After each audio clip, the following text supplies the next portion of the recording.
The American Society of Magical Negroes is out, at least stateside, the other side of the pond for me, because in the UK, I checked and no, it doesn't release here until April the 26th. And trust me, by then, nobody's going to be interested in what I have to say about the film. However, the critics have spoken and they say, no, it's awful. Why is it awful? Because it's not woke enough.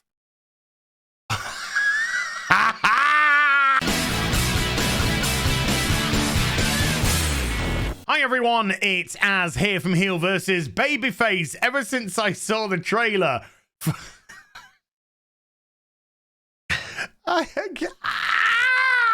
Watching you walk through a room full of white people was the most painful thing I've ever seen. Ah, yes, that first trailer for the American Society of Magical Negroes had me absolutely beside myself laughing. Why? Because how on earth can you do a satire with black and white people today when we are living in clown world? The attempts at the yucks and the oofs in the trailer actually just come across as regular, far-left ideologues talking quite openly and earnestly about how they feel about people from different races, i.e. white people, of course. I can just log on to X, Twitter, read these people's posts,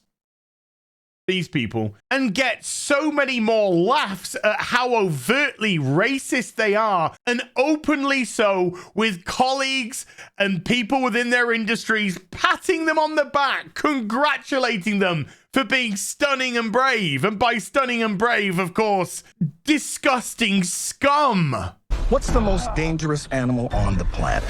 Shark. White people. How can a clip in any capacity be perceived as satire when we see it so openly out in all forms of social media, from all companies, from TV, movies, comics, video games? All of the designers, developers, producers are saying these things openly to their customers. There is no bite in this film. There would never be any bite in this film because real life has it hands down beaten. Validate has a team of mostly all people of color. We have no white people on our team. I did that because I wanted to create a safe environment.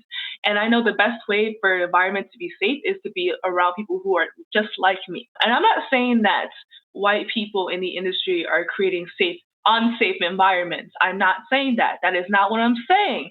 I am saying that sometimes it is hard to work with white people because they think that something may be okay, but it was really a microaggression. And no one wants to deal with that while they're trying to make a game that they love. As some of you may know, that was actually a former employee of a consultancy firm called Sweet Baby Inc. that goes into video game companies and includes and diversifies them, if you know what I mean. Now they've been hired by EA at a new developer company called Cliffhanger Games to make a Black Panther video game, and that was their take during the creation of a dating sim that they made, which was laughably, hilariously woke to the degree that you couldn't do anything but mock it, just openly and clearly and blatantly being racist, and they get rewarded for being so. How on earth can satire compete with that? It can't. It can never do so. Reality, hands down, has it beat. I've always felt like it's my job to make white people feel comfortable, and here it literally is. Come on, Az, you're just taking an extreme example. This is just a one-off. Look, I've been entrenched in this cultural nonsense for a long time now. It really is giving me a headache. Maybe I do need to just take a step away, go down to the local supermarket, get myself some painkillers, yeah? 3 in 4 black people suffering from pain believe there is a bias in how it's treated. You can literally just go to the supermarket and buy some painkillers. Pain equity occurs when everyone can reach their full health potential. What the hell does that even mean? We commit to inspire change by elevating stories and providing education. Just buy the painkillers from the supermarket. Why is there a story on education? It costs $10 or some shit. Just buy them. Together, we will address pain bias at the source. How? How do you compete? You can't. The craziness is off the fucking charts, for God's sake. And apparently walking outdoors is bloody racist now as well, according to North Face. Hell, they'll even give white people a 20% discount if they take some sensitivity training or some bollocks like that. And you want to try and make a satire, but it's not really a satire. It's an apology tour. That's what it is. It's a big segment of sequences that just virtue signal to the right people so you don't get cancelled. But nobody's going to go watch it. Nobody is going to go watch it because reality is even crazier than your fake ass movie. Oh, don't be cruel, as of course people are going to see it. Well, let's have a look at the theatre when X-Ray Girl went, shall we? All right, here we are.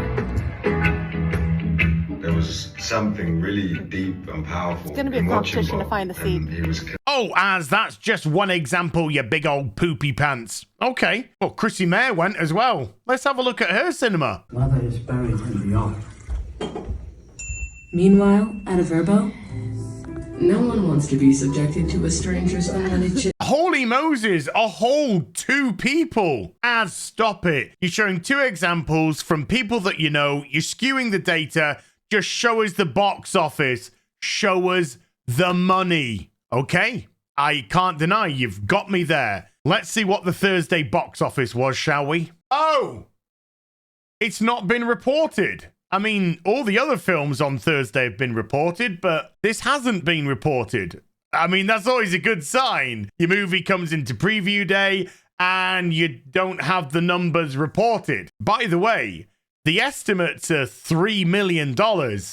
I'm gonna hit X to doubt on that one. Those wonderful critics over on Rotten Tomatoes, you know the ones that got caught accepting bribes of $50 to give their movies a thumbs up. I'm sure they will be giving this movie the biggest lift possible in an effort to get people through those doors. Oh dear, critics coming in with a 33% after 43 reviews, and the audience score, which is slightly higher at 50%. However, look, fewer than 50 verified ratings. People didn't give a crap about this film, or certainly enough to come here and leave some sort of rating, good or bad. But most of the critics' main complaint seems to be that it doesn't go hard enough. It doesn't bite hard enough, and we all know what that actually truly means. No, they were sad and they were upset that the film didn't go full mask off